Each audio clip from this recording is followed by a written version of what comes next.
Fast ફિંગરમાં સૌથી ઓછી સ્પીડમાં ફાસ્ટ ફિંગરમાં બાજી મારી. ગુડ, સરસ. કેવો ગેમ છે, કેવો લાગ્યો? સારો લાગ્યો. શું જાણવા મળ્યું? જાણવા તો ઘણું બધું મળ્યું. એટલે કે પહેલી વાર જ મેં આ શો જોયો છે, એટલે આના વિશે મને કોઈ આઈડિયા નહોતો.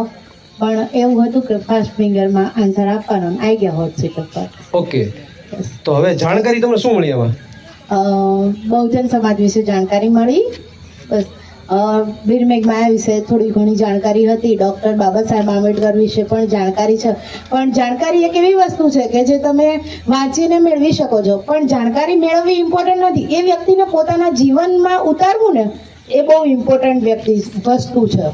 જાણકારી તો 1 વર્ષમાં 2 વર્ષમાં લઈ શકાશે, પણ એનું એ જે વસ્તુ થિયરિકલ જીવીને ગયા છે ને પ્રેક્ટિકલ જીવીને ગયા છે ને, એ પ્રેક્ટિકલ વસ્તુને આપણા જીવનમાં ઉતારવાની છે. એ સમાજને જાણવું જરૂરી છે. ખૂબ શાબાશ, તાળી બજાવજો. વેરી ગુડ, ખૂબ સરસ. બાકી એક સમયે આમ જોવા જાવ ને તો પ્રોગ્રામો તો ઘણા બધા રહેશે.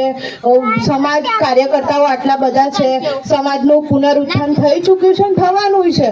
પણ સમાજના યુવાનને એક વસ્તુ ડાયવર્ઝન આપવાની બહુ જરૂર છે કે તું ક્યાં જઈ રહ્યો છે. Very good.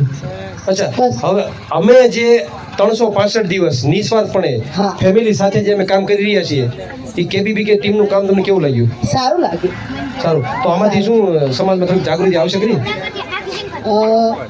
જાગૃતિ આપવાનું કામ રહ્યું ને એ બહુ આમ શું કહેવાય ટફ છે એમ, કે તમે કોઈને કહીને ના કરી શકો.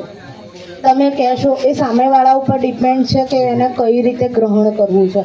અને એ ગ્રહણ કરવાની શક્તિ જો તમે કોઈને ગ્રહણ કરાવી શકો ને તો તમે એક સામાજિક કાર્યકર્તા તરીકે તમારું કામ રહ્યું ને 100% સફળ થયું કહેવાય. અને જે હું માનું છું કે તમે એમાં 100% સફળ થાવ, બિકોઝ આ કાર્યક્રમ બહુ સારો હતો.